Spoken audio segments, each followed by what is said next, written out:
TV 24 news ವಾಹಿನಿಗೆ ಸ್ವಾಗತ. ದಿನಾಂಕ 26/4/2026 ರವಿವಾರದಂದು ಹಾವೇರಿ ನಗರದ ವಾಲ್ಮೀಕಿ ಸರ್ಕಲ್ ಸಮೀಪ ಪಿಡಬ್ಲ್ಯೂಡಿ ಕ್ವಾರ್ಟರ್ಸ್ ಹತ್ತಿರ ಐಡಿಬಿಐ ಬ್ಯಾಂಕ್ ಎದುರು ಮಹರ್ಷಿ ವಾಲ್ಮೀಕಿ ಅವರ ನೂತನ ಮೂರ್ತಿಯ ಅನಾವರಣ ಕಾರ್ಯಕ್ರಮ ಭಕ್ತಿ ಭಾವದಿಂದ ಹಾಗೂ ಅದ್ದೂರಿಯಾಗಿ ಜರುಗಿದೆ. ಕಾರ್ಯಕ್ರಮ ಪರಮ ಪೂಜ್ಯ ಜಗದ್ಗುರು ಡಾಕ್ಟರ್ ವಾಲ್ಮೀಕಿ ಪ್ರಸನ್ನಾನಂದಪುರಿ ಮಹಾಸ್ವಾಮಿಗಳು, ವಾಲ್ಮೀಕಿ ಗುರುಪೀಠ ರಾಜನಹಳ್ಳಿ ಹರಿಹರ ಡಾಕ್ಟರ್ ಸದಾಶಿವ ಮಹಾಸ್ವಾಮಿಗಳು, ಹುಕ್ಕೇರಿ ಮಠ ಹಾವೇರಿ ಹಾಗೂ ಬಸವಶಾಂತಲಿಂಗ ಮಹಾಸ್ವಾಮಿಗಳು, ಹೊಸಮಠ ಹಾವೇರಿ ಅವರ ದಿವ್ಯ ಸಾನ್ನಿಧ್ಯದಲ್ಲಿ ಜರುಗಿದೆ. ನೂತನ ಮೂರ್ತಿಯನ್ನ ಕರ್ನಾಟಕ ಸರ್ಕಾರದ ಲೋಕೋಪಯೋಗಿ ಸಚಿವರು ಆದ ಸತೀಶ್ ಜಾರಕಿಹೊಳಿ ಅನಾವರಣಗೊಳಿಸಿದ್ರು. ಕಾರ್ಯಕ್ರಮವನ್ನು ಕರ್ನಾಟಕ ವಿಧಾನಸಭೆಯ ಉಪಸಭಾಧ್ಯಕ್ಷರು ಆದ ರುದ್ರಪ್ಪ ಲಮಾಣಿ ಉದ್ಘಾಟಿಸಿದ್ರು. ಮಾಜಿ ಸಚಿವರು ಆದ ರಾಜಗೌಡ ಅವರು ಮೂರ್ತಿಗೆ ಪುಷ್ಪಾರ್ಚನೆ ಸಲ್ಲಿಸಿದ್ರು. ಪ್ರಾಸ್ತಾವಿಕವಾಗಿ ಅಖಿಲ ಕರ್ನಾಟಕ ವಾಲ್ಮೀಕಿ ನಾಯಕ ಮಹಾಸಭಾ ರಾಜ್ಯಾಧ್ಯಕ್ಷರು ಆದ ಜಿಟಿ ಚಂದ್ರಶೇಖರಪ್ಪ ಮಾತನಾಡಿದ್ರು. ಅದು ರಾಮಾಯಣ ಅನ್ನುವಂಥದ್ದು. ಹಾಗಾಗಿ ರಾಮಾಯಣ ಅಂತಂದ್ರೆ ಅಧಿಕಾರ ಮತ್ತು ಆಸ್ತಿಗಾಗಿ ಅಣ್ಣ ತಮ್ಮಂದಿರ ತ್ಯಾಗವನ್ನು ರಾಮಾಯಣ ಅಂತ ಕರೆದರು. ಇದೇ ಅಧಿಕಾರ ಮತ್ತು ಆಸ್ತಿಗಾಗಿ ಅಣ್ಣ ತಮ್ಮಂದಿರ ಜಗಳವನ್ನು, ಗಲಾಟೆಯನ್ನು, ಯುದ್ಧವನ್ನು ಏನಂತ ಕರೆದ್ರು? ಏನಂತ ಕರೆದ್ರಪ್ಪ? ಮಹಾಭಾರತ ಅಂತ ಕರೆದ್ರು. ಅಧಿಕಾರ ಮತ್ತು ಆಸ್ತಿಗಾಗಿ ಅಣ್ಣ ತಮ್ಮ ಜಗಳ ಮಾಡ್ಯಾರಂತಂದರೆ ಅದು ಮಹಾಭಾರತ ಆಗ್ತದೆ. ಅಧಿಕಾರ ಮತ್ತು ಆಸ್ತಿಗಾಗಿ ಅಣ್ಣ ತಮ್ಮಂದರು ಹೊಂದಾಣಿಕೆಯಿಂದ ಇದ್ದರೆ ಅದು ರಾಮಾಯಣ ಅಂತ ಕರೆಸ್ಕೊಳ್ತದೆ. ಇಂಥ ಮಹಾಕಾವ್ಯನ ರಚನೆ ಮಾಡಿರ್ತಕ್ಕಂಥ ಆದಿಕವಿ ಮಹರ್ಷಿ ವಾಲ್ಮೀಕಿಯವರು ಬಹುತೇಕ ನಮ್ಮ ಪೂರ್ವಜರು ಅಂಥೇಳಿ ನಾವೆಲ್ಲರೂ ಕೂಡ ಇವತ್ತು ಹೆಮ್ಮೆಯಿಂದ ಹೇಳ್ಕೊಳ್ಬೇಕಾಗ್ತದೆ. ನಮ್ಮ ಹಾವೇರಿ ಜಿಲ್ಲೆಯಲ್ಲಿನೇ ಹಿರೇಕೆರೆ ತಾಲೂಕಿನಲ್ಲಿ ಸರ್ವಜ್ಞ ಅಂತ ಆಗಿ ಹೋದ. ಸರ್ವಜ್ಞ ಹೇಳ್ತಾನೆ, ಜಾತಿ ಹೀನನ ಮನೆ ಜ್ಯೋತಿತ ಹೀನವೇ, ಜಾತಿ ವಿಜಾತಿಯನ ಬೇಡ ದೇವನುಳಿದಾತನೇ ಜಾತ ಸರ್ವಜ್ಞ ಅಂತ ಹೇಳ್ತಾರೆ. ಅಂದರೆ ಜಾತಿಯಲ್ಲಿ ಹುಟ್ಟಿ ನೀತಿಯಿಂದ ಜ್ಯೋತಿಗಳಾಗಿರ್ತಕ್ಕಂಥ ಮಹಾತ್ಮರಿಗೆ ನೀವು ಜಾತಿ ಲೇಪನವನ್ನು ಮಾಡಬಾರ್ದು ಅಂಥೇಳಿ ಬಹುತೇಕ ಎಲ್ಲ ಮಹಾತ್ಮರು ಹೇಳ್ತಾರೆ. ಆದರೆ ನಾವ್ಯಾರೂ ಕೂಡ ಬಿಟ್ಟಿಲ್ಲ. 5 ಎಕರೆ ಯಾರು ಒತ್ತೇರಿ ಮಾಡಿದ್ದಾರೆ. ಹಾಗಾದ್ರೆ ಬಾಂದ್ಗಲ್ ಅಂತ ನಮ್ಮ ರೈತರು ಹೊಲ ಅಳತಿ ಮಾಡ್ಬೇಕಾದ್ರೆ ಏನ್ ಮಾಡ್ತಾರಪ್ಪ? ಬಾಂದ್ಗಲ್ ಅಂತ ಇರ್ತದಲ್ಲ, ಅಲ್ಲಿಂದ ಅಳತಿ ಮಾಡ್ಯಾರ. ಈ ದೇಶದಲ್ಲಿ 1992ರಲ್ಲಿ ಜಾರಿಯಾಗಿರ್ತಕ್ಕಂಥ ಮಂಡಲ್ ವರದಿ ಪ್ರಕಾರ 27% ಮೀಸಲಾತಿ ಇರ್ಬೇಕು ತಾನೆ. ಹಾಗಾದ್ರೆ ಕರ್ನಾಟಕದಲ್ಲಿ ಜಾರಿಯಾಗಿರ್ತಕ್ಕಂಥದ್ದು ಎಷ್ಟು? ಅಂದರೆ ಇವತ್ತೆಲ್ಲೇ ಒಂದು ಕಡೆ ಈ ಸಮುದಾಯದ ಮಕ್ಕಳು ಬಲಿಪಶು ಆಗ್ತಾ ಇದ್ದಾರೆ. ಸಾಮಾಜಿಕ ನ್ಯಾಯದ ಬಗ್ಗೆ ನಿಮ್ಗೆ ಗೌರವ ಇದ್ದರೆ, ಸಂವಿಧಾನದ ಆಶಯಕ್ಕೆ ಅನುಗುಣವಾಗಿ ಸಮುದಾಯಕ್ಕೆ ಹಿತವನ್ನು ಕಾಯುವಂಥ ಮನಸ್ಥಿತಿ ಇದ್ದರೆ ದಯವಿಟ್ಟು ನೀವು ಈ ಸಮುದಾಯದ ಮಕ್ಕಳಿಗೆ ಅನ್ಯಾಯ ಆಗಲಾರ್ದಂಗೆ ನೋಡ್ಕೋಬೇಕು. ಯಾರು ಒತ್ತುವರಿ ಮಾಡ್ರೆ ನಮ್ಗೆ ಗೊತ್ತಿಲ್ಲ. ನಮ್ದು 7 ಎಕರೆ ಇದೆ, ಬಿಡಿಸ್ಕೊಡ್ರಪ್ಪ. SCಗಳದ್ದು 17 ಎಕರೆ ಐತೆ, ಬಿಡಿಸ್ಕೊಡ್ರಿ. ಮುಂದೆ ಯಾರ್ದು ಐತಲ್ಲ ಅವ್ರಿಗೆ ಹಂಚಿಕೆ ಮಾಡಿಕೊಡ್ರಿ. ಅದು ಬಿಟ್ಕೊಂಡು ಇವತ್ತು ಎಲ್ಲೇ ಒಂದು ಕಡೆ ಈ ರೀತಿ ರಾಜಕಾರಣ ಮಾಡಿದರೆ ಬಹುತೇಕ ಬರುವಂಥ ದಿನಮಾನಗಳಲ್ಲಿ ಈ ಸಮುದಾಯ ಸರಿಯಾದ ಪಾಠವನ್ನು ಕಲಿಸ್ತದೆ. ಬಹುತೇಕ ನಾವು ಕೂಡ ನಮ್ಮ ವಾಲ್ಮೀಕಿ ಜಾತ್ರೆ ಒಳಗೆ ಸನ್ಮಾನ್ಯ ನಿಕಟಪೂರ್ವ ಮುಖ್ಯಮಂತ್ರಿಗಳು ಬಸವರಾಜ ಬೊಮ್ಮಾಯಿ ಅವರು ಅವತ್ತು ಮೀಸಲಾತಿ ಹೆಚ್ಚಳ ಮಾಡಿ ವೇದಿಕೆ ಬಂದಾಗ ಇವತ್ತಿನ ಮುಖ್ಯಮಂತ್ರಿಗಳು ಅವತ್ತು ವಿರೋಧ ಪಕ್ಷದ ನಾಯಕರಾಗಿದ್ದರು. ವಿರೋಧ ಪಕ್ಷದ ನಾಯಕರಾದಂಥ ಸಂದರ್ಭದಲ್ಲಿ ಅಂದ್ರೆ ಕೇವಲ ಮೇಲ್ವರ್ಗದವರಿಗೆ, ಮೇಲ್ಜಾತಿಯವರಿಗೆ ಅನ್ನುವಂಥ ಕಾಲಮಾನದಲ್ಲಿ ಸಂಸ್ಕೃತ ಅನ್ನುವಂಥದ್ದು ಅದ ಪ್ರಯತ್ನವಾದಿಗಳ ಸ್ವತ್ತು ಅನ್ನುವಂಥದ್ದನ್ನು ತೋರಿಸಿಕೊಟ್ಟಂಥ ಜಗತ್ತಿನ ಮೊದಲ ವ್ಯಕ್ತಿ ಅಂದರೆ ಅದು ಮಹರ್ಷಿ ವಾಲ್ಮೀಕಿಗಳು ಅನ್ನುವಂಥದ್ದು ನಾವೆಲ್ಲರೂ ಗಮನಿಸಬೇಕಾಗಿರುವಂಥದ್ದು. ಆ ನಿಟ್ಟಿನಲ್ಲಿ ಇವತ್ತು ಹಾವೇರಿ ನಗರದಲ್ಲಿ ಪುತ್ಥಳಿಯನ್ನು ಅನಾವರಣ ಮಾಡಲಾಗಿದೆ. ಆ ಮೂಲಕ ಕೇವಲ ಪುತ್ಥಳಿಯನ್ನು ಮಾತ್ರ ಅನಾವರಣ ಮಾಡಿಲ್ಲ, ಅವರ ಆದರ್ಶಗಳನ್ನೇ ಇಲ್ಲಿ ನಿಲ್ಲಿಸಲಾಗಿದೆ. ಅವರ ಆದರ್ಶಗಳನ್ನು ನಮ್ಮ ಸಮಾಜದವರೆಲ್ಲರೂ ಕೂಡ ಅಳವಡಿಸಿಕೊಂಡು ಮಕ್ಕಳಿಗೆ ಉತ್ತಮವಾದ ಗುಣಮಟ್ಟದ ಶಿಕ್ಷಣವನ್ನು ನೀಡುವಲ್ಲಿ ನಿರಂತರ ಪ್ರಯತ್ನ ಆಗಬೇಕು ಅನ್ನುವಂಥದ್ದು ನಮ್ಮೆಲ್ಲರ ಕಳಕಳಿಯಾಗಿದೆ. ಸಮಾಜಕ್ಕೆ ಸಿಗಬೇಕಾದ ಸೌಲಭ್ಯಗಳಿಗೆ ಎಷ್ಟು ಮಹತ್ವವನ್ನು ಕೊಡುತ್ತೇವೆಯೋ ಅಷ್ಟೇ ನಮ್ಮ ಸಮಾಜದ ಹೆಣ್ಣು ಮಕ್ಕಳಿಗೆ ಮತ್ತು ಗಂಡು ಮಕ್ಕಳಿಗೆ ಗುಣಮಟ್ಟದ ಶಿಕ್ಷಣವನ್ನು ನೀಡಿದ್ದೆ ಆದರೆ ಇವತ್ತು ನಮ್ಮ ಸಮರ್ಥ ಸಮಾಜ ನಿರ್ಮಾಣ ಮಾಡಲಿಕ್ಕೆ ಹೋರಾಟಕ್ಕೆ ಒಂದು ದೊಡ್ಡ ಶಕ್ತಿಯನ್ನು ನೀಡಿದ ಹಾಗೆ ಆಗ್ತದೆ ಎನ್ನುವಂಥದ್ದು. ಅಂತಹ ಒಂದು ಅಪರೂಪದ ಸಮಾಜದ ನಾಯಕತ್ವವನ್ನು ವಹಿಸಿಕೊಂಡು ಗುರುಪೀಠದಲ್ಲಿ ಕೇವಲ ಸಿಂಹಾಸನಗಳಿಗೆ, ರಾಜ ಮರ್ಯಾದೆಗಳಿಗೆ, ಒಂದು ಉತ್ಸವಗಳಿಗೆ ಮಾತ್ರ ಸೀಮಿತ ಆಗಿದೆ. ಸಮಾಜದ ಹೋರಾಟ ಅಂದರೆ ಅದು ನನ್ನ ಮೊದಲ ಕರ್ತವ್ಯ ಅಂತ ಹೇಳಿ ಆರೋಗ್ಯವನ್ನೂ ಲೆಕ್ಕಿಸದೆ ಸಮಾಜದ ಹೋರಾಟಕ್ಕಾಗಿ ಸದಾಕಾಲ ಬೆನ್ನೆಲುಬಾಗಿ ನಿಂತ ಶಕ್ತಿ ಯಾವುದು ಅಂದರೆ ಜಗದ್ಗುರು ಪ್ರಸನ್ನ ಆನಂದಪುರಿ ಮಹಾಸ್ವಾಮಿಗಳು ಅನ್ನುವಂಥದ್ದು ನಾವೆಲ್ಲ ಹೆಮ್ಮೆ ಪಡಬೇಕು. ಪರಮ ಪೂಜ್ಯರ ಅನಾರೋಗ್ಯದ ನಡುವೆಯೂ ಕೂಡ ಜನರ ಬೆಳವಣಿಗೆಗಾಗಿ, ಸಮಾಜದ ಉತ್ತುಂಗಕ್ಕಾಗಿ ಸದಾಕಾಲ ಶ್ರಮಿಸ್ತಾ ಇದ್ದಾರೆ. ಪೂಜ್ಯರಿಗೆ ನೀವೆಲ್ಲರೂ ಕೂಡ ಶಕ್ತಿಯನ್ನು ನೀಡಿದ್ದೆ ಆದರೆ ಮತ್ತಷ್ಟು ಮಗದಷ್ಟು ಈ ನಾಡಿಗೆ, ಸಮಾಜಕ್ಕೆ ದೊಡ್ಡ ಕೊಡುಗೆಯನ್ನು ಕೊಡಲಿಕ್ಕೆ ಅವರ ಮುಂದಾಳತ್ವದಲ್ಲಿ ಬರ್ತದೆ ಎನ್ನುವ ಮಾತುಗಳನ್ನು ಈ ಸಂದರ್ಭದಲ್ಲಿ ತಿಳಿಸ್ತಾ ತಾವೆಲ್ಲರೂ ಶಾಂತ ರೀತಿ ಇವತ್ತು ವಾಲ್ಮೀಕಿ ಮೂರ್ತಿಯನ್ನ ಏನು ಇವತ್ತು ಅನಾವರಣ ಮಾಡಿದ್ದೀರಾ, ತಮ್ಮೆಲ್ಲರಿಗೂ ಕೂಡ ನಾನು ಧನ್ಯವಾದಗಳನ್ನ ತಿಳಿಸಕ್ ಬಯಸ್ತೇನೆ. ಏನಿವತ್ತು ವಾಲ್ಮೀಕಿ ಮೂರ್ತಿಯನ್ನ ಇಲ್ಲಿ ಬಹಳ ಒಳ್ಳೆ ಜಾಗದಲ್ಲಿ ನೀವು ಅನಾವರಣ ಮಾಡಿದ್ದೀರಾ. ನಾನು ನಿಮ್ಮಲ್ಲಿ ಕೇಳ್ಕೊಳ್ಳೋದು ಇಷ್ಟೇನೆ, ಅದನ್ನ ಧೂಳು ಹೊಡಿಯಕ್ಕೆ ಬಿಡಬೇಡಿ. ಬಹಳಷ್ಟು ಜಿಲ್ಲೆಗಳಲ್ಲಿ, ಬಹಳಷ್ಟು ತಾಲೂಕುಗಳಲ್ಲಿ ಹೋದಂತ ಸಂದರ್ಭದಲ್ಲಿ ವಾಲ್ಮೀಕಿ ಮೂರ್ತಿಯನ್ನ ಏನು ವಾಲ್ಮೀಕಿ ಜಯಂತಿ ದಿವಸ ಮಾತ್ರ ನೆನ್ಸ್ಕೊಂತಾರೆ. ಹಂಗಾಗಿ ಆ ರೀತಿ ಆಗದೆ ಇರಲಿ. ವಾಲ್ಮೀಕಿ ಮೂರ್ತಿ ನಮ್ಮ ಐತಿಹಾಸಿಕ ಕ್ಷಣಗಣನೆ. ಯಾಕಂದ್ರೆ ಇವತ್ತು ನಮ್ಮ ಈ ಹಾವೇರಿ ಜಿಲ್ಲೆಯ ಹೃದಯ ಭಾಗದಲ್ಲಿ ಇವತ್ತೊಂದು ದಿವಸ ನಾವು ಆದಿಕವಿ ಮಹರ್ಷಿ ವಾಲ್ಮೀಕಿ ಅವರ ಪಂಚಲೋಹದ ಪುತ್ಥಳಿಯನ್ನು ಅನಾವರಣ ಕಾರ್ಯಕ್ರಮವನ್ನು ನೆರವೇರಿಸಿದ್ದೇವೆ. ಬಹಳ ಖುಷಿಯಿಂದ ನಾವು ಹೆಮ್ಮೆಯಿಂದ ಹೇಳ್ಕೊತೇವೆ. ಈ ಒಂದು ಪುತ್ಥಳಿಯನ್ನು ನಮ್ಮ ಸಮಾಜದ ವಾಲ್ಮೀಕಿ ಸಮಾಜದ ನಾಯಕರು ಸೇರಿ ಇವತ್ತು ಈ ಒಂದು ಪುತ್ಥಳಿಯನ್ನು ನಿರ್ಮಾಣ ಮಾಡಿದ್ದೇವೆ. ಸುಮಾರು 15 ಲಕ್ಷ ರೂಪಾಯಿ ಖರ್ಚು ಮಾಡಿ ನಾವೇ ಸ್ವತಃ ಸಮಾಜದ ಸೇರಿ ಇವತ್ತು ಅದನ್ನು ಪುತ್ಥಳಿ ನಿರ್ಮಾಣ ಮಾಡಿದ್ದೇವೆ.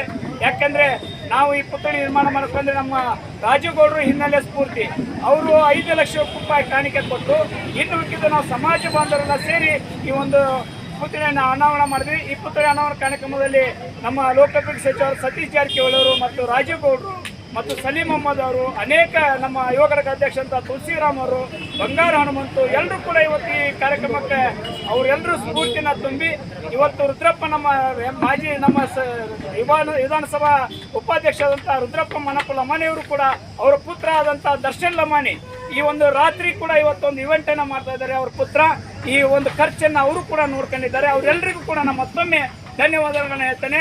ಅದೇ ರೀತಿ ಈ ಕಾರ್ಯಕ್ರಮಕ್ಕೆ ಸ್ಫೂರ್ತಿ ನಮ್ಮ ಕುಲ ಬಾಂಧವರು ಎಲ್ಲರೂ ಸೇರಿ ಇವತ್ತು ದಾನಿಗಳಿಗೆ ನಾನು ಅವ್ರಿಗೆ ತುಂಬ ಧನ್ಯವಾದ ಹೇಳ್ತೇನೆ. ಯಾಕಂದರೆ ಯಾರ ಮನೆಗೆ ಹೋದ್ರು ಒಬ್ಬರು ಇಲ್ಲ ಅಂದಿಲ್ಲ, ಒಬ್ಬರು 10,000, 20,000 ಲಕ್ಷ ಗಂಟಲೆ ಕೊಟ್ಟು ಇವತ್ತು ಆ ಪುತ್ಥಳಿಯನ್ನು ನಿರ್ಮಾಣ ಮಾಡಿದರೆ ಅವರೆಲ್ಲರಿಗೆ ನಾನು ಧನ್ಯವಾದವನ್ನು ಹೇಳ್ತಾ ಈ ಒಂದು ರಾತ್ರಿ ಕಾರ್ಯಕ್ರಮಕ್ಕೆ ಎಲ್ಲರೂ ಬಂದು ಒಂದು ಲೈಟಿಂಗ್ ಮತ್ತು ಒಂದು ಸಿಡಿ ಮಧ್ಯನ ಒಂದು ಕಾರ್ಯಕ್ರಮ ಇದೆ, ಎಲ್ಲರೂ ಬಂದು ಪಾಲ್ಗೊಂಡು ಆ ಕಾರ್ಯಕ್ರಮ ವೀಕ್ಷಣೆ ಮಾಡಬೇಕಂತ ತಮ್ಮಲ್ಲಿ ಕೇಳ್ಕೊತಾರೆ. ನಿನ್ ಜೊತೆ ನಾವೆಲ್ಲರೂ ಅದೀವಿ. ನೀ ಸೈಲೆಂಟ್ ಆಗಿ ಕುಂತಿ ಭಾಳ ಅಂದ್ರೆ ಇನ್ನೊಂದು ಪೋರ್ಟ್ಫೋಲಿಯೋ ನಿನಗೆ ಕೊಡಬಹುದು. ಆದ್ರೆ ಸಮಾಜಕ್ಕೆ ಏನು ಗತಿ? ಅದಕ್ಕೆ ದಯವಿಟ್ಟು ನಿಮಗೆ ಮನವಿ ಮಾಡಿಕೊಳ್ಳೋದು ಇಷ್ಟೇ. ಇವತ್ತು ನಮ್ಮ ಸಮಾಜ ಒಂದಾಗಿದ್ರೆ ಇವತ್ತಂತ ನೀವು ನೋಡ್ರಿ, ನೀವು ಏನು ತೀರ್ಮಾನ ಮಾಡ್ತೀರಿ ಕರ್ನಾಟಕ ರಾಜ್ಯದಲ್ಲಿ ಅದೇ ಸರ್ಕಾರ ಬರ್ತದೆ. 2018ರಲ್ಲಿ ಬಿಜೆಪಿ ಸಪೋರ್ಟ್ ಮಾಡಿದ್ರಿ, ಬಿಜೆಪಿ ಬಂತು. ಮತ್ತು ಕಾಂಗ್ರೆಸ್ ಸಪೋರ್ಟ್ ಮಾಡಿದ್ರೆ ಕಾಂಗ್ರೆಸ್ ಬಂತು. ಅಂದ್ರೆ ವಾಲ್ಮೀಕಿ ಸಮಾಜ ಯಾರಿಗೆ ಸಪೋರ್ಟ್ ಮಾಡ್ತೀರಿ ಅವರು ಅಧಿಕಾರಕ್ಕೆ ಬಂದೇ ಬರ್ತಾರೆ. ಆದರೆ ಆ ಚೇರಲ್ಲಿ ಕುಂತವರು ನಮ್ಮ ಕಡೆ ನೋಡಕತ್ತಾರೇನು ಹೇಳ್ರಿ, ಯಾರು ಇದ್ರ ಬಗ್ಗೆ ಗಮನ ಕೊಡ್ತಿಲ್ಲ. ಆದರೆ ಮುಂದಿನ ದಿನಗಳಲ್ಲಿ ಹೆಂಗೆ ಆಗ್ಬೇಕಪ್ಪ ಅಂದ್ರೆ ನಿಮ್ಮ ಮಾತು ಯಾರು ಕೇಳ್ತಾರೋ ಅಲ್ಲಿ ಅಧಿಕಾರಕ್ಕೆ ಇರಬೇಕು. ನಿಮ್ಮ ಮಾತು ಕೇಳೋರು. ಯಾಕಂದರೆ ಮೇನ್ ರೋಡಲ್ಲೇ ಇದು ಭವ್ಯವಾದಂಥ ಮಹರ್ಷಿ ವಾಲ್ಮೀಕಿ ಗುರುಗಳ ಒಂದು ಮೂರ್ತಿ ಆವರಣ ಕಾರ್ಯಕ್ರಮ ಇತ್ತು. ಭಾಳ ಖುಷಿ ಆಗ್ತಿದ್ದು ಒಂದು ಉದ್ಘಾಟನೆ ಸಮಾರಂಭಕ್ಕೆ ಬಂದಿರೋದು.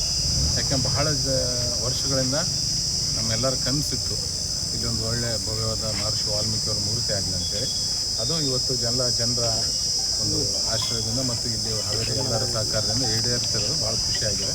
ಆ ಒಂದು ಕಾರ್ಯಕ್ರಮಕ್ಕೆ ಬಂದಿದ್ದೇವೆ. ಅದು ಇದು ಒಳ ಮೀಸಲಾತಿ ನಿಮಗೆ ಸರ್, ಈಗ ಒಳ ಮೀಸಲಾತಿ ಬಗ್ಗೆ ಯಾಕಂದರೆ BJP ಸರ್ಕಾರ ಇದ್ದಂಥ ಸಂದರ್ಭದಲ್ಲಿ 15% ಇರುವಂಥ SC ಕಮ್ಯುನಿಟಿ 17% ರಿಸರ್ವೇಷನ್ ಹೆಚ್ಚು ಮಾಡಿದ್ದೀವಿ. ST ಸಮಾಜದ ಬಹುದಿನದ ಕನಸು, ಭಾಳ ದಿನದ ಹೋರಾಟ ಇತ್ತು. 3% ಇದ್ದದ್ದು 7.5% ಮಾಡ್ಬೇಕನ್ನೋದು, ಅದು 7% ಮಾಡಿದ್ದೀವಿ. ಆದರೆ ಇವತ್ತು ಸರ್ಕಾರ ಅದೇ 17 ಇದ್ದದ್ದು 15 ಮಾಡಿ, ಅದೇ 7 ಇದ್ದದನ್ನು 3 ಕೀಳಿಸಿದ್ದು ದೊಡ್ಡ ಅನ್ಯಾಯ ಅದು. ಯಾಕೆಂದರೆ ಎಲ್ಲ ಕಡೆ ಹೇಳ್ತಾರೆ ಕಾಂಗ್ರೆಸ್ ಪಕ್ಷ ಅಂತಂದರೆ, ಕಾಂಗ್ರೆಸ್ ಸರ್ಕಾರ ಅಂದರೆ ಹಿಂದುಳಿದವ್ರದ್ದು, ದಲಿತರ, ಅಲ್ಪಸಂಖ್ಯಾತ ಪಕ್ಷ ಅಂತ ಹೇಳ್ತಾರೆ. ಮತ್ತು ಹಿಂದುಳಿದ ದಲಿತರಿಗೆ ನೀವೇನು ಒಳ್ಳೇದು ಮಾಡಿದ್ರಿ? ಈ ದಲಿತರಿಗೆ ಎಲ್ಲರೂ ಏನು ಹೇಳ್ತಾರೆ, BJP ಅಧಿಕಾರಕ್ಕೆ ಬಂದ ತಕ್ಷಣ ಸಂವಿಧಾನವನ್ನು ಚೇಂಜ್ ಮಾಡ್ತದೆ, ರಿಸರ್ವೇಷನ್ ತೆಗಿತದೆ ಅಂತ ಎಲ್ಲರೂ ಹೇಳ್ತಿದ್ರೆ, ಅದೇ BJP ಅವ್ರ ಅಧಿಕಾರದಾಗಿದ್ದಾಗ 15 ಇದ್ದು 17% ರಿಸರ್ವೇಷನ್ ಹೆಚ್ಚು ಮಾಡಿದರು. 3% ಇರುವಂಥ ST ರಿಸರ್ವೇಷನ್ನು 7% ಹೆಚ್ಚು ಮಾಡಿದರು. ಈಗ ಯಾರು ತೆಗೆದ್ರು? ಕಾಂಗ್ರೆಸ್ ಅವರೆಲ್ಲ ತೆಗೆದರು. ಅಂದರೆ ಕಾಂಗ್ರೆಸ್ಸು ವೋಟ್ ಬ್ಯಾಂಕಿಗೋಸ್ಕರ ಮೋಸ ಮಾಡೋದು ಬಿಟ್ಟರೆ, ದಲಿತರಿಗೆ SC ST ವರ್ಗದವ್ರಿಗೆ ಮೋಸ ಮಾಡೋದು ಬಿಟ್ಟರೆ ಇದುವರೆಗೂ ಏನೂ ಮಾಡಿಲ್ಲ. ಭಾಷಣದಾಗೆಲ್ಲ ಅಷ್ಟೇ ಬದನೆಕಾಯಿ ತಿನ್ನಿಸ್ತಾರೆ ಹೊರತಾಗಿ ನಿಜ ತಟ್ಟೆಯಲ್ಲಿ ಅವ್ರು ಏನೂ ಬಡಿಸಂಗಿಲ್ಲ. ಅವ್ರಿಗೇನಿದ್ರು SC ST ಅವರು ಬೇಡಿಕೆಂತ ಇರಬೇಕು, ಅವ್ರು ಬಂದಾಗ ಅಪ್ಲಿಕೇಶನ್ ಕೊಟ್ಕೊಂತ ಇರಬೇಕು, ಅವ್ರ ಮನೆಗೆ ಒಳ್ಳೆ ಜಾಬ್ ಸಿಗಬಾರ್ದು, ಒಳ್ಳೆ ಎಜುಕೇಷನ್ ಸಿಗಬಾರ್ದು, ಯಾವಾಗಾರ ಓಣಿಗೆ ಹೋದಾಗ ನನಗೆ ಮನಿ ಆಗಿಲ್ಲ ಅಂತ ಕೇಳೋದು ಬಿಟ್ಟರೆ ಬೇರೆದು ಆಗಬೇಡ ಒಂದು ಉದ್ದೇಶ ಕಾಂಗ್ರೆಸ್ಸಿಗಿದೆ. ಇದಕ್ಕೋಸ್ಕರ ಕೋರ್ಟಲ್ಲಿ ಸರಿಯಾದಂಥ ಹೋರಾಟ ಮಾಡಲಾರ್ದೇ, ಕೋರ್ಟಲ್ಲಿ ಯಾವುದು ದಾವೆ ಮಾಡಲಾರ್ದೇ, ಸುಮ್ಮನೆ ಒಂದು ಸ್ಟೇನು ವೆಕೆಂಟ್ ಮಾಡಿಸೋದಾಗಲಾರ್ದೇ ಇವತ್ತು ಈ ಪರಿಸ್ಥಿತಿಗೆ ತಂದು ನಿಲ್ಲಿಸಿದೆ. ನಿಜಕ್ಕೂ ಇದು ಮೊನ್ನೆ ಭಾಳ ನಾಚಿಕೆಗೇಡಿನ ವಿಷಯ. ಮತ್ತು ನಾನು ಸಮಾಜಕ್ಕೆ ಒಂದು ಮಾತಾಡ್ತೀನಿ, ಯಾವ ರಾಜಕಾರಣಿಗಳು ನಂಬಿ ಯಾವ ಸಮಾಜದವರು ಯಾವ ಪಕ್ಷನೂ ಹೇಳ್ತೀನಿ, ಯಾವ ಪಕ್ಷನೂ ನಂಬಿರಬಾರ್ದು. ಇವತ್ತು ದಲಿತರು ಯಾವ ಥರ ಹೋರಾಟ ಮಾಡೋದಕ್ಕೆ ಅವರಿಗೆ ಬಲಗೈ ಸಮಾಜಕ್ಕೆ ಎಡಗೈ ಸಮಾಜಕ್ಕೆ 5.25 ಕೊಟ್ಟರು ಅವರು. ಆ ಥರ ST ಸಮಾಜನೂ ವಾಲ್ಮೀಕಿ ಸಮಾಜವೂ ಮತ್ತು ST ಸೇರಿದಂತೆ ಎಲ್ಲರೂ ಸ್ವಯಂ ಪ್ರೇರಿತವಾಗಿ ಹೋರಾಟ ಮಾಡಿದ್ರೆ ಮಾತ್ರ ನ್ಯಾಯ ಸಿಗ್ತದೆ. ಯಾರೋ ಒಬ್ಬರು ರಾಜು ಗೌಡರು ನಂಬಿ ಹೋರಾಟ ಮಾಡಿದ್ರೆ, ಯಾರೋ ಒಬ್ಬರು ಸತೀಶ್ ಜಾರಕಿಹೊಳಿ ಅವ್ರಿಗೆ ನಂಬಿ ಹೋರಾಟ ಮಾಡಿದ್ರೆ, ಯಾರು ಶ್ರೀರಾಮುಲು ನಂಬಿ ಹೋರಾಟ ಮಾಡಿದ್ರೆ ಸಾಧ್ಯ ಇಲ್ಲ. ಯಾಕಂದರೆ ನಮ್ಮ ಅಧಿಕಾರಕ್ಕೆ ಆಸೆಗೆ ನಾವು ಸಮಾಜನ ಬಲಿ ಕೊಟ್ಟು ಬಿಡ್ತೀವಿ. ಸಮಾಜ ಉದ್ಧಾರ ಆಗಬೇಕು, ಸಮಾಜ ಏಳಿಗಾಗಬೇಕು, ಯುವಕರು ಎಲ್ಲರೂ ಜಾಗೃತ ಆಗ್ಬೇಕಂತ ಯುವಕರು ಹೋರಾಟ ಮಾಡಿದ್ರೆ ಮಾತ್ರ ನಮಗೆ ನ್ಯಾಯ ಸಿಗ್ತದೆ. ಇದು ದೊಡ್ಡ ವಾಲ್ಮೀಕಿ ಸಮಾಜಕ್ಕೆ SC ವರ್ಗಕ್ಕೆ ದೊಡ್ಡ ಅನ್ಯಾಯ ಆಗಿದೆ. ಈ ಅನ್ಯಾಯದ ವಿರುದ್ಧ ಜನರು ಸಿಡಿದಾಳಂತ ಒಂದು ಕೆಲಸ ಬರುವಂಥ ದಿನಗಳಲ್ಲಿ ಮಾಡ್ತಾರೆ. ರಾಜ್ಯ ಸರ್ಕಾರ ನಡೆಸಿದ ಜಾತಿ ಗಣತಿ ಇನ್ನೂ ಮನ್ನಣೆ ಆಗಿಲ್ಲ ನೋಡ್ರಿ. ರಾಜ್ಯ ಸರ್ಕಾರ ಜಾತಿ ಗಣತಿ ಮನ್ನಣೆ ಮಾಡೋಕ್ಕೂ ರೆಡಿ ಇಲ್ಲ, ಅವ್ರು ಯಾವುದನ್ನು ಮಾಡೋಕ್ಕೆ ರೆಡಿ ಇಲ್ಲ. ಸುಮ್ಮನೆ ಇವತ್ತು ಅಲ್ಲೇ ಆಯಿತು, ಇದೇನು ಸತೀಶ್ ಅಣ್ಣವರೇ, ಇದೇ ಗುರುಗಳೇ 257 ದಿನ ಪಾಪ ಹೋರಾಟ ಮಾಡಿದಾಗ ನಾವು ಅದ್ರ ರಿಸರ್ವೇಷನ್ ತೊಗೊಂಡಿದ್ದೀವಿ. ಈಗ ಅದು ಇಳಿದ ಮೇಲೆ ಒಬ್ಬರು 14 ಜನ ಕಾಂಗ್ರೆಸ್ ಪಕ್ಷದಾಗ ಗೆದ್ದಿದ್ದಾರೆ.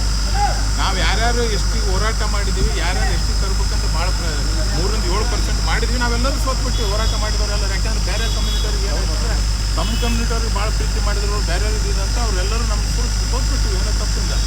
ಆದರೆ ಗೆದ್ದಂಥವ್ರು ಒಬ್ಬರು ಚಕ್ಕಾರ ಶಬ್ದ ಎತ್ತಿಲ್ಲ. ಈ ಪರಿಸ್ಥಿತಿ ಆದರೆ ಯಾವ ಥರ ನಮ್ಮ ಸಮಾಜಕ್ಕೆ ದೊಡ್ಡ ಅನ್ಯಾಯ ಆಗಿದೆ. ಅದ್ರ ಬಗ್ಗೆ ನಾನು ಹೇಳೋದು, ಜನರೇ ಸ್ವಯಂ ಪ್ರೇರಿತ ಹೋರಾಟ ಮಾಡಿದ್ರೆ ನ್ಯಾಯ ಸಿಗ್ತದೆ ಹೊರತಾಗಿ ಪಕ್ಷದಿಂದ ಹೋರಾಟ ಮಾಡಿದ್ರೆ ನ್ಯಾಯ ಸಿಗಂಗಿಲ್ಲ. ಬುಡಕಟ್ಟು ಜನಾಂಗದಲ್ಲಿ ಅನ್ಯಾಯ ಆಗ್ತಾ ಇದೆ ಅಂತ. ಬುಡಕಟ್ಟು ಜನಾಂಗವನ್ನು ಬುಡ ಇರ್ಲಾರ್ದಂಗೆ ತುಳಿತಿದ್ದಾರೆ.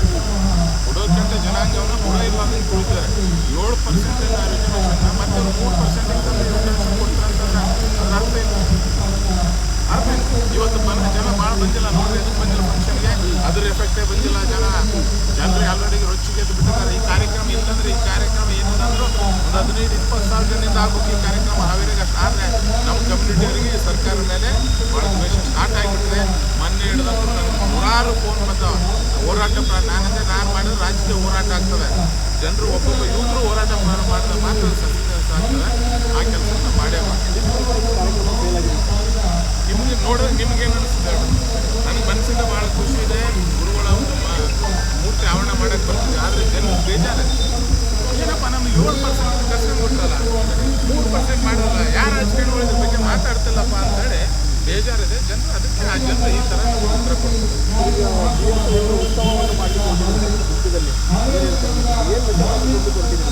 ನೋಡ್ರಿ, ಒಂದು 25 ವರ್ಷ ರಾಜಕೀಯ, 50 ವರ್ಷ ಇವೆಲ್ಲ ಏನು ಆ ಒಂದು ಇದರಲ್ಲಿ ಒಂದು ಒಳ್ಳೆಯ ಕಾರ್ಯಕ್ರಮ ಮಾಡಿ ಅವರಿಗೆಲ್ಲ ಅವರು ಅಭಿಮಾನಿಗಳು ಸೇರಿ ಅವರಿಗೆ 20 ವರ್ಷ ರಾಜ್ಯ ಒಳ್ಳೆಯದು ಮಾಡಿದ್ರು. ಒಂದು ಶುಭ ಸಂದೇಶ ಅವತ್ತಿಂದ ಒಂದು ಒಳ್ಳೆ ಮಾತಾಡಿ ಒಂದು ಎಲ್ಲರೂ ಸೇರ್ಬೇಕಂತ ಒಂದು ಕಾರ್ಯಕ್ರಮ. ಸಿದ್ದರಾಮೋತ್ಸವ ಹಬ್ಬದ ಕಾರ್ಯಕ್ರಮ ಏನು ಸರ್? ಸಿದ್ದರಾಮೋತ್ಸವ ಸಾಹೇಬರ ಕಾರ್ಯಕ್ರಮ ಉಂಟಾಯಿತು, ಯಡಿಯೂರಪ್ಪ ಕಾರ್ಯಕ್ರಮ ಉಂಟಾಯಿತು. ಅವ್ರ ಅಧಿಕಾರ ಬರೋಗೋಸ್ಕರ ಕಾರ್ಯಕ್ರಮ ಮಾಡಿ ಸಾಹೇಬರ ಅಧಿಕಾರದಿಂದ ಆ್ಯಕ್ಟಿವ್ ನಮ್ಮೆಲ್ಲ ಮುಂದುವರಿಸಿಕೊಂಡು ಹೊರಟಿದ್ದಾರೆ. ಅವರಿಗೆ 50 ವರ್ಷದ ಕಾಲೇಜಲ್ಲಿ ನಾವೆಲ್ಲ ತಂದು ಒಳ್ಳೆಯ ಸಂದೇಶ ಯಾರು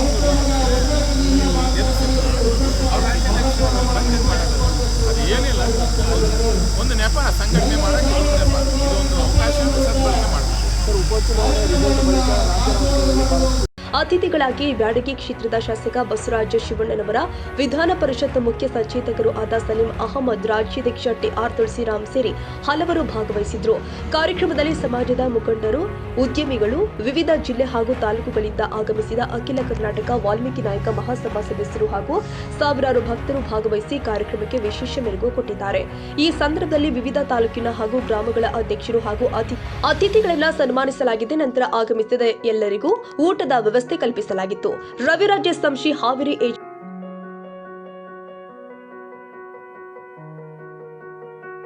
ಕನ್ನಡಿಗರ ಮೆಚ್ಚಿನ ನಿಮ್ಮ ಟಿವಿ 24 ಕನ್ನಡ ನ್ಯೂಸ್ ವಾಹಿನಿ ಇದೀಗ ಟಿವಿಯಲ್ಲಿ ಲಭ್ಯ. ಕರ್ನಾಟಕ ಮತ್ತು ದೇಶ ವಿದೇಶದ 360 ಡಿಗ್ರಿ ಸುದ್ದಿ ಹಾಗೂ ಉತ್ತರ ಕರ್ನಾಟಕ, ಬೆಳಗಾವಿ, ಬಾಗಲಕೋಟೆ, ಧಾರವಾಡ, ಹಾವೇರಿ, ಗದಗ, ಬಿಜಾಪುರ ಜಿಲ್ಲೆಯ ಕ್ಷಣ ಕ್ಷಣದ ವಿವರವನ್ನ ಪಡೆಯುವುದಕ್ಕೆ ಟಿವಿ 24 ಕನ್ನಡ ನ್ಯೂಸ್ ವಾಹಿನಿಯನ್ನ ಲೈಕ್ ಮಾಡಿ, ವಿಡಿಯೋಗಳನ್ನ ಶೇರ್ ಮಾಡಿ, ಕಮೆಂಟ್ ಮಾಡುವ ಮೂಲಕ ನಮ್ಮ ವಾಹಿನಿಗೆ ಸಹಕಾರ ನೀಡಿ ಮತ್ತು ಚಾನೆಲ್ ಅನ್ನ ಸಬ್ಸ್ಕ್ರೈಬ್ ಮಾಡಿ. Thank you.